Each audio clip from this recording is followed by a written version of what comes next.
आज हम विद ठोसों के विद्युतीय गुण के बारे में चर्चा करेंगे।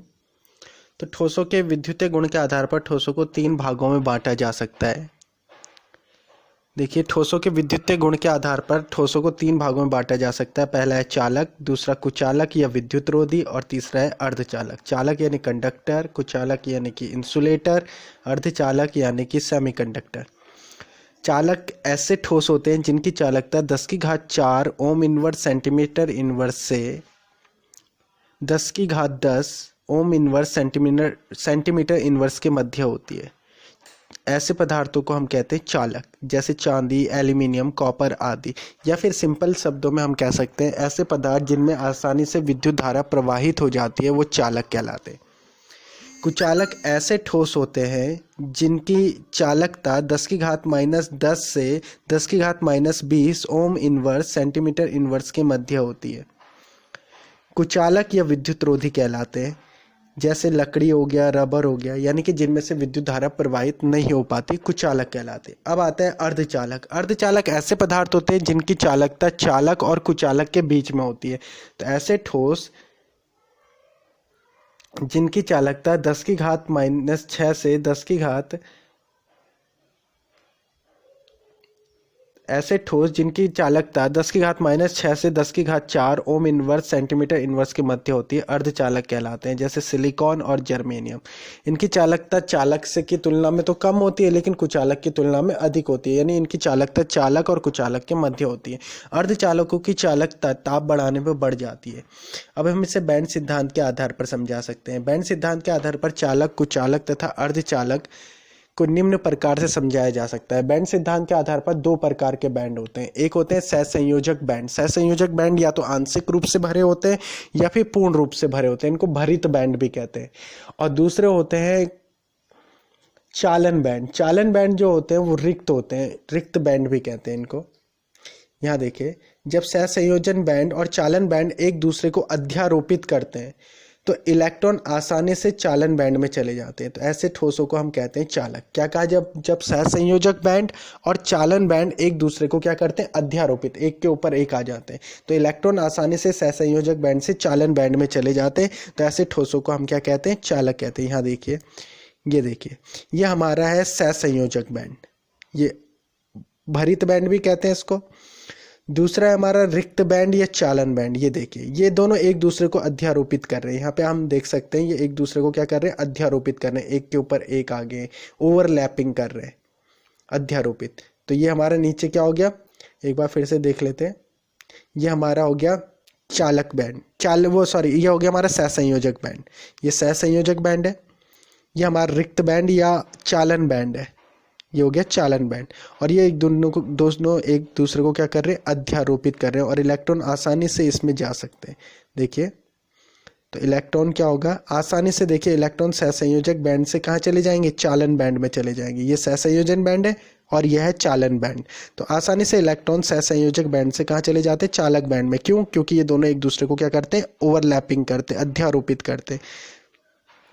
ये देखिए, इलेक्ट्रॉन आसानी से एक बैंड से दूसरे बैंड में चले जाते हैं। तो ऐसे पदार्थों को हम कहते हैं चालक।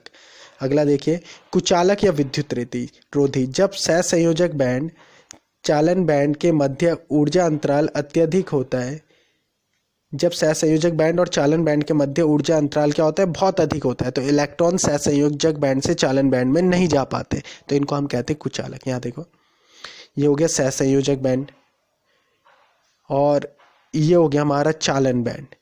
अब दोनों के बीच में देखो क्या है, दोनों के बीच में जो ऊर्जा अंतराल है ये बहुत ज़्यादा है। ये ऊर्जा अंतराल क्या है, बहुत ज़्यादा है। इसलिए इलेक्ट्रॉन क्या नहीं हो पाते, सहसंयोजक बैंड से चालन बैंड में नहीं जा पाते। देखिए, अत्यधिक ऊर्जा अंतराल है दोनों के बीच में। अगर हम देखेंगे सहसंयोजक बैंड और चालन बैंड, दोनों के बीच में जो एनर्जी गैप है बहुत ज़्यादा है, इसलिए इलेक्ट्रॉन क्या नहीं होंगे, सहसंयोजक बैंड से चालन बैंड में नहीं जा पाएंगे। इसलिए क्या होता है, ऐसे पदार्थों को हम क्या कहते हैं, कुचालक कहते हैं। अब अर्धचालक। अर्धचालक क्या होता है, ऐसे पदार्थ जब सहसंयोजक बैंड और चालन बैंड के मध्य ऊर्जा अंतराल क्या होता है, कम होता है, तो कुछ ही इलेक्ट्रॉन सहसंयोजक बैंड से चालन बैंड में जा पाते हैं, और ऐसे ठोसों को क्या कहते हैं, अर्धचालक कहते हैं। यहाँ देखिए, ये हो गया सहसंयोजक बैंड, ये हो गया हमारा चालन बैंड। अब इनके बीच का गैप देखना है, इनके बीच का गैप बहुत कम है, ये जो गैप है ये बहुत कम है। तो कम गैप की वजह से इलेक्ट्रॉन क्या होते हैं, सहसंयोजक बैंड से चालन बैंड में चले जाते हैं, लेकिन कुछ ही इलेक्ट्रॉन जा पाते हैं, इसलिए ये अर्धचालक, इनकी चालकता क्या होती है, चालक से कम और कुचालक से ज़्यादा। अब आप समझ गए होंगे जो चालक होते हैं उसमें सहसंयोजक बैंड और चालन बैंड एक दूसरे को अध्यारोपित करते हैं। जो कुचालक होते हैं उसमें सहसंयोजक बैंड और चालन बैंड के मध्य बहुत ज़्यादा गैप होता है। और जो अर्धचालक होते हैं उसमें सहसंयोजक बैंड और कुचालक बैंड, वो सहसंयोजक बैंड और चालन बैंड के मध्य गैप क्या होता है, कम होता है, इसलिए कुछ इलेक्ट्रॉन यहाँ चले जाते हैं। आगे देखिए, जो अर्धचालक है उनकी चालकता को बढ़ाया जा सकता है। उनकी चालकता को दो प्रकार से बढ़ाया जा सकता है, या तो गर्म करके या फिर अशुद्धियाँ मिलाकर।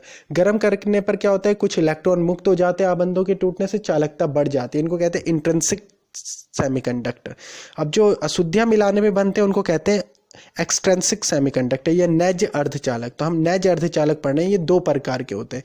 देखिए, जब अर्धचालकों में समूह 15 की अशुद्धियाँ मिलाई जाती है, जब अर्धचालक में क्या मिलाई जाती है, समूह 15 की अशुद्धि मिलाई जाती है। समूह 15 यानी फास्फोरस, बिस्मथ, आर्सेनिक, एंटीमनी आदि की अशुद्धियाँ मिलाई जाती है या मिश्रित किया जाता है, एक ही बात है।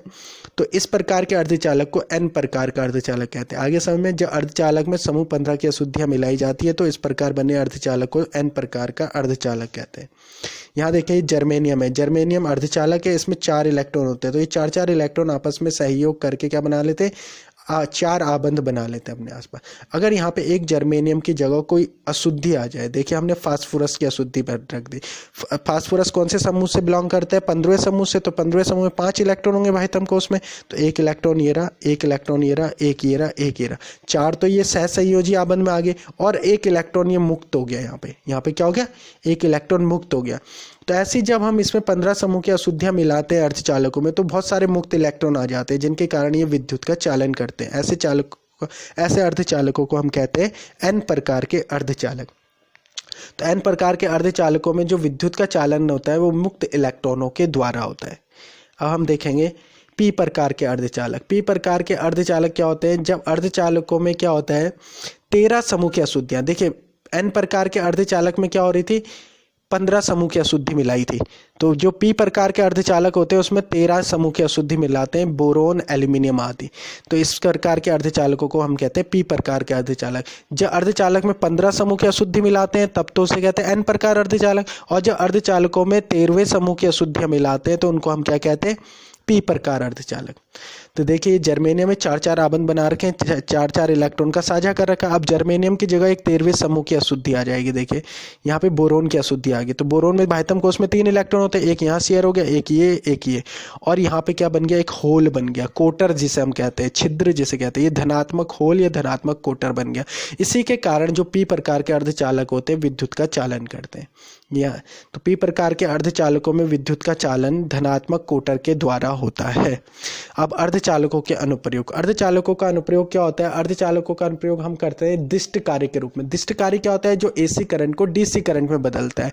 दूसरा, इसका प्रयोग एनपीएन, पीएनपी ट्रांजिस्टर बनाने के लिए किया जाता है, जिनका उपयोग एम्पलीफायर के लिए भी कर सकते हैं। तो सोलर सेल में अर्धचालकों का उपयोग किया जाता है। धन्यवाद।